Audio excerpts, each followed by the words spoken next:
Sempre que essas duas equipes se juntam, é garantia de sucesso. O primeiro crossover que nós tivemos de Tartarugas Ninja com Power Rangers foi lá em Power Rangers no Espaço, temporada de 98. E aí, em 2020, tivemos um crossover com Mighty Morphin Power Rangers e as Tartarugas Ninja, uma minissérie dividida em 5 edições, com Ryan Parrott escrevendo. Minissérie essa, galera, que virou um sucesso de imediato. Depois dos quadrinhos saíram bonecos, figuras colecionáveis, enfim, a gente espera inclusive uma animação saindo futuramente, por favor, Hasbro.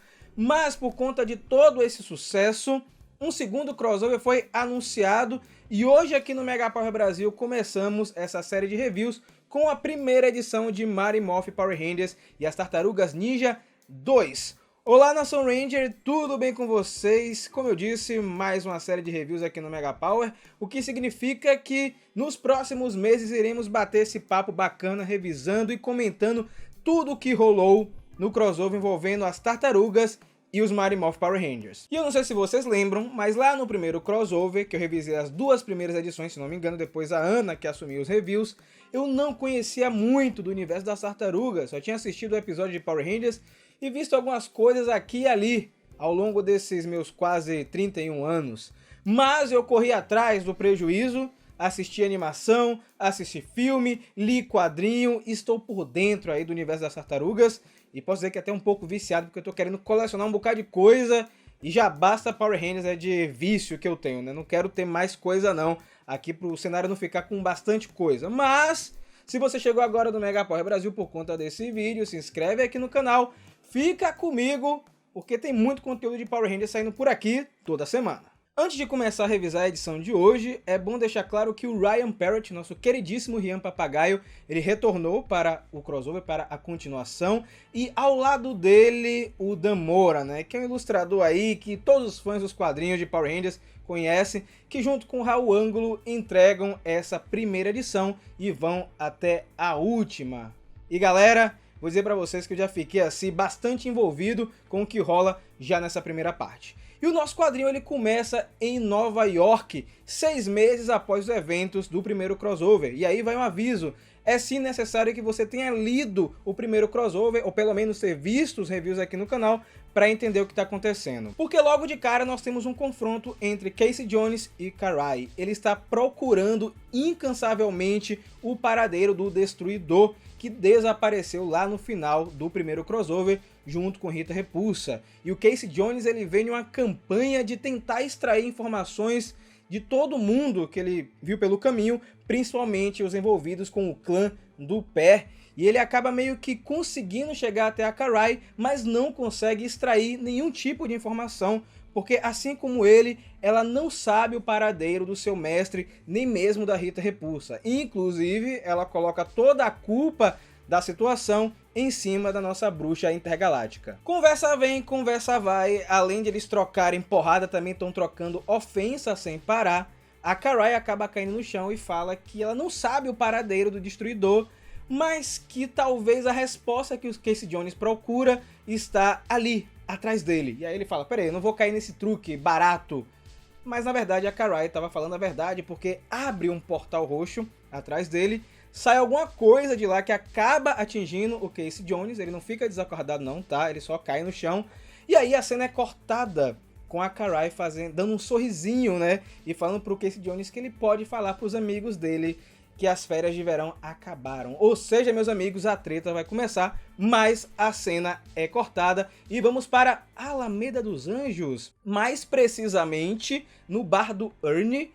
E nós vemos aí Zack conversando com Michelangelo e Donatello, só que os dois em versão humana. O que será que está acontecendo? E é uma cena bem engraçada, porque eles estão conhecendo um pouco da vida dos Rangers, lá no bar do Ernie, no caso, e estão fazendo vários pedidos mirabolantes lá no menu do Ernie. E aí, em um determinado momento, nessa conversa, acaba que a mão do Donatello começa a se transformar novamente na mão dele como tartaruga. E aí, rapidamente, o Billy dá uma desconversada, coloca o Donatello debaixo do braço e leva ele para longe dali. Do outro lado do bar do Ernie, né, porque o Zack e os outros estavam lá no balcão, nós temos aí na mesa a April O'Neil, Trini e Kimberly. Para quem não lembra, a April é a jornalista que trabalha no Canal 6, uma das principais, se não a principal aliada das Tartarugas Ninja, e ela tá muito encucada. Lembrando que toda essa cena que tá acontecendo aqui em Alameda dos Anjos é uma semana depois lá do confronto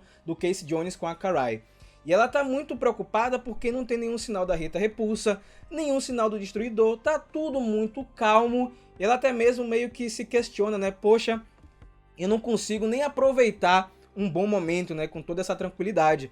E a Trini até meio que para tentar descontrair um pouco a conversa e deixar a April mais calma, fala que Zordon e Alpha estão monitorando a Lua, colocaram rastreadores, estão de olho se tem algum distúrbio na rede de morfagem, então ela pode ficar tranquila. E aí, para quebrar ainda mais esse momento tenso, digamos assim, acaba que Book e Skull aparecem se oferecendo para serem entrevistados pela April, né? Porque segundo aí nas palavras deles, eles são amigos próximos dos Power Rangers, né? Para quem não lembra também, o Book e o Skull aí nos quadrinhos é mostrado que eles meio que têm um jornal, um canal no YouTube que cobrem tudo que acontece lá em Alameda dos Anjos, né? Nos ataques, etc.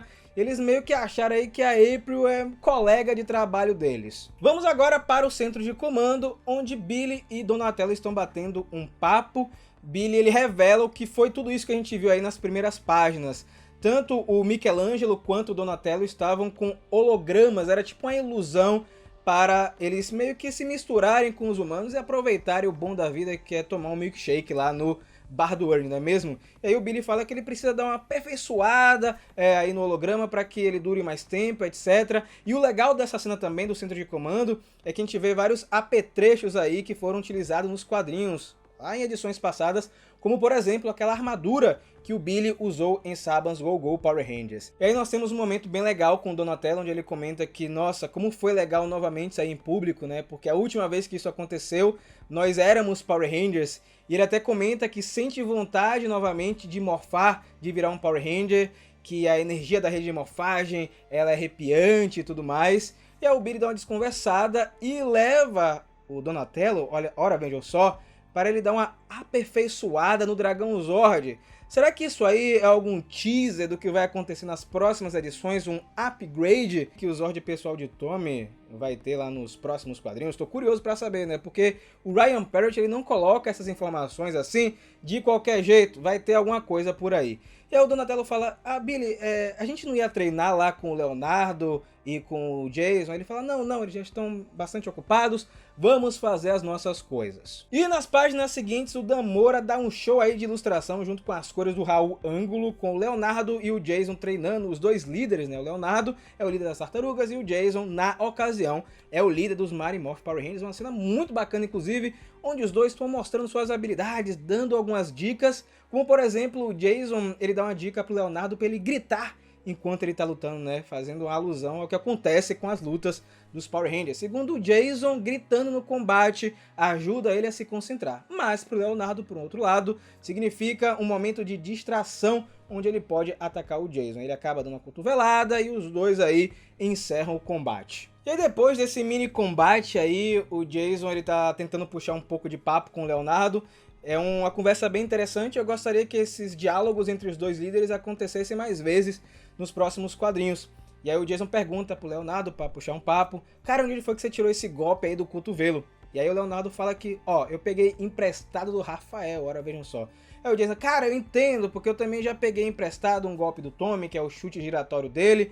Eu usei uma vez e agora o Tommy faz questão de me lembrar toda vez que eu fiz isso. E a conversa vai desenvolvendo, né? Vão rolando outros assuntos. Tem um momento que o Leonardo pergunta pro Jason, na verdade, cara, em algum momento você comentou pro Tommy que cometeu algum tipo de erro?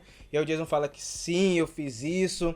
Infelizmente não era para eu ter feito isso, foi um dos piores erros da minha vida, porque uma vez que você comete um erro, você tá sempre errado. E os dois meio que complementam a frase juntos, mas que apesar de tanto o Rafael quanto o Tommy serem cabeças duras, porque eles acabam conversando os dois, né, são ótimos lutadores, são ótimos em combate, mas eles preferem não contar isso tanto pro Tommy quanto pro Rafael, né? Eles não podem ficar sabendo que eles são tão bons assim nas lutas. E falando em Tommy e Rafael, vamos para Nova York, em cima de um prédio. Tá Tommy, Rafael e o Tyler. Pra quem não lembra, o Tyler foi um personagem apresentado lá no primeiro crossover, um personagem muito importante, porque foi por conta dele que Tommy se infiltrou no clã do pé para resgatá-lo. E o Tyler tá contando aí que o Casey Jones desapareceu tem uma semana. Meus amigos, o negócio tá feio. O Casey Jones, que estava patrulhando a cidade junto com dissidentes do clã do pé, ele desapareceu, o que deixa até o Rafael um pouco chateado. Mas a situação ainda é mais caótica. O Tyler comenta que também alguns vilões desapareceram, como a Karai, o Letterhead e o Slash. E aí, meus amigos, a situação fica mais complicada ainda, né? Porque o que quer que seja que tá acontecendo, tá atacando tanto os mocinhos como os inimigos das tartarugas. Aí o Tommy bota a mão na cabeça e fala assim: Rafael, então, cara, é a sua cidade, são seus inimigos, seus amigos. Você tem alguma ideia do que pode estar rolando, do que pode estar acontecendo? Aí ele fala: eu não tenho não, mas eu sei alguém que pode nos ajudar. Vamos agora para os esgotos de Nova York. O Tommy aparece mofado e o Rafael já em posição de luta também, porque não tem tempo de enrolação nesse quadrinho. Eles já chegam aí perto do lugar onde aparentemente o Rafael quer chegar e dão de cara com o que parece ser uma espécie de guardião de segurança desse ser, desse amo, é aí que ele acaba defendendo. E aí o Rafael tenta meio que evitar que aconteça algum tipo de confronto, porque o Tommy vai pra cima e tal, porque o cara tá armado. E aí uma voz lá atrás fala que não, pode deixar, os dois não vieram pra lutar, eles vieram pra conversar, eu sei bem do que tá acontecendo. E essa figura que se revela nas sombras é o Rato Rei, um personagem do universo das tartarugas que foi introduzido primeiro nos quadrinhos e depois ele foi aparecendo em outras mídias, como por exemplo aquela animação dos anos 2000. Ele é um personagem que, digamos assim, é meio vilão algumas vezes, anti-herói, aliado das tartarugas, e nesse caso eu acho que ele pesa para um lado mais de anti-herói e de aliado, e ele pede desculpas tanto para Rafael quanto para Tommy, porque os seus protetores estão agora, como eu posso dizer, mais protetores ainda por conta dos desaparecimentos que estão acontecendo em Nova York, principalmente porque eles presumiram que você veio me pegar também. Ele usa exatamente essa palavra, você. E o Rafael tenta dar uma desconversada, faz uma reverência, pede desculpas, fala que não vai acontecer nada, eles não vieram para brigar. E aí o Rato Rei fala o seguinte: eu não tô falando com você, tartaruga, eu tô falando com ele, com esse Ranger aí. E aí, Tommy, pera aí, pô. Eu sou um Power Ranger, por que você tá preocupado comigo? E ele fala o seguinte: porque é um Ranger que está por trás desses desaparecimentos, um Ranger sombrio e perigoso que está se movendo nas sombras.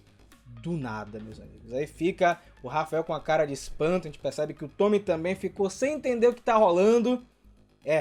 O negócio vai ficar sério. Vamos agora para outro lugar na ilha Rickers, a Rickers Island, que é tipo uma prisão perto lá de Nova York, onde ficam vários dos vilões do universo das Tartarugas Ninja. É meio que uma prisão temporária, né? Eles ficam ali para depois irem para uma prisão ainda mais segura, digamos assim, né?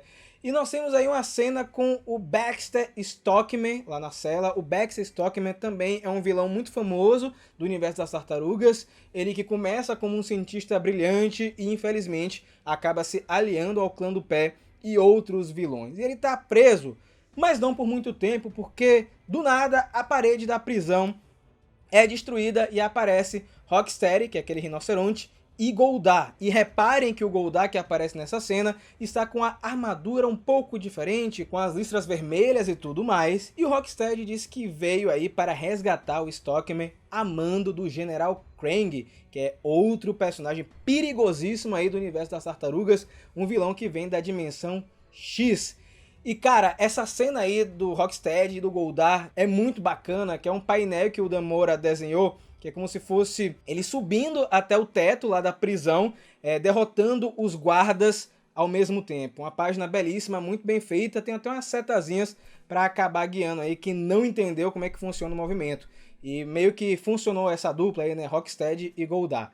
Só que, meus amigos, o que eles não esperavam é que lá em cima os Mighty Morphin Power Rangers e as Tartarugas Ninja já estavam esperando os dois e uma luta começa a rolar. E começa o fanservice em forma de combate. Aparece o Goldar com a espada nova, ele vai pra cima do Zack e do Michelangelo, depois vai pra cima do Jason, do Leonardo. O Rocksteady começa a lançar um bocado de drone pra, felizmente, nossa queridíssima Kimberly mostrar como é que resolve a situação, né, com seu arco do poder.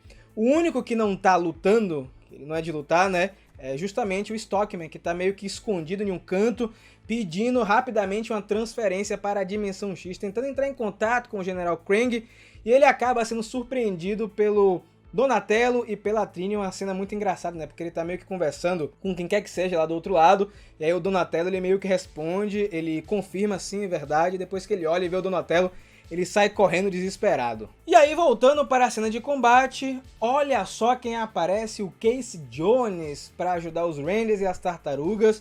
O Raphael fica sem entender um pouco a situação, ele tá meio atordoado, acabou de tomar um golpe do Rocksteady. Ele, meu Deus, Casey Jones é você. O Casey faz uma piada, meu Deus do céu, eu deixo vocês 5 minutos sozinhos e olha só o que acontece, né? E aí o Raphael dá um socão na cara dele.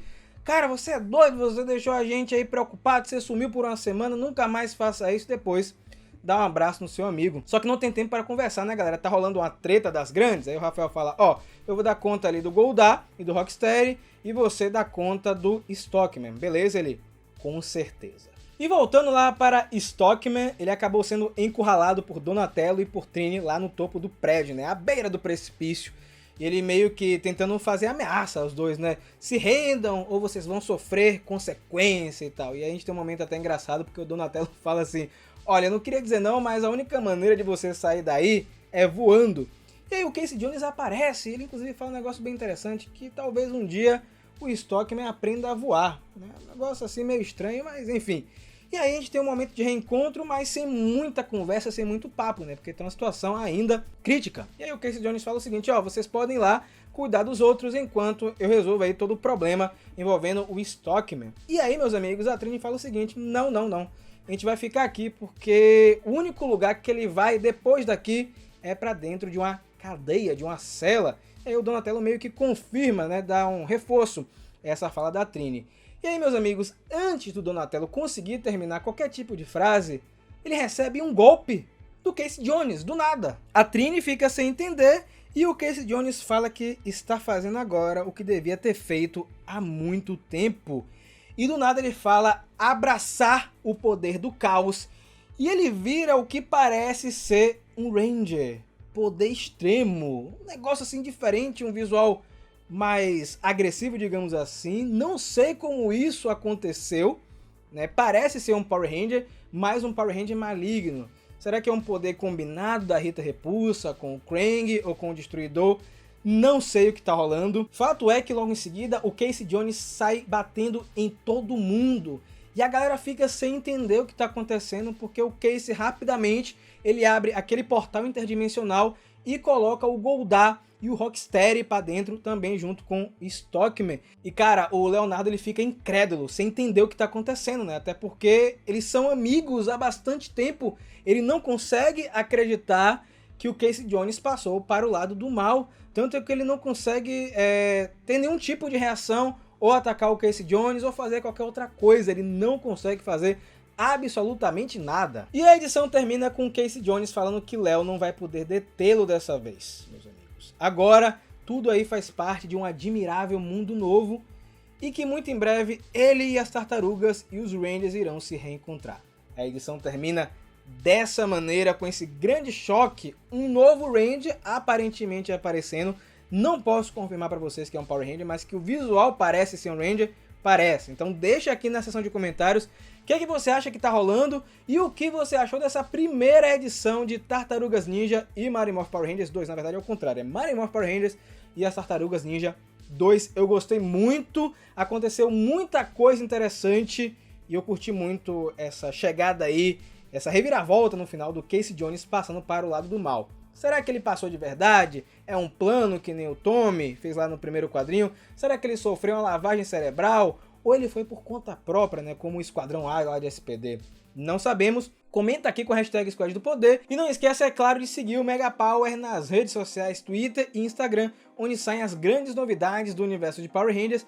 E também, galera, conhecer o nosso Apoia-se. Pra quem não sabe, o Mega Power Brasil é o nosso trabalho, a gente vive de produzir conteúdo de Power Rangers para vocês. Então, se você quer contribuir, além de um compartilhamento, de um like, você pode contribuir financeiramente com o valor que couber em seu bolso. Fazendo isso, você ajuda a melhorar os vídeos, os nossos equipamentos, a frequência do que é postado por aqui, o servidor do nosso site também, tanto no Apoia-se quanto o botão do Seja Membro. Ambos têm a mesma função, que é fazer essa máquina, que é o Mega Power Brasil, a continuar a crescer. E aí, você pode fazer parte do seleto grupo de heróis como o Rafael de Paula e toda essa galera que está aparecendo aqui na tela. Gente, nos vemos muito em breve e que o poder o proteja.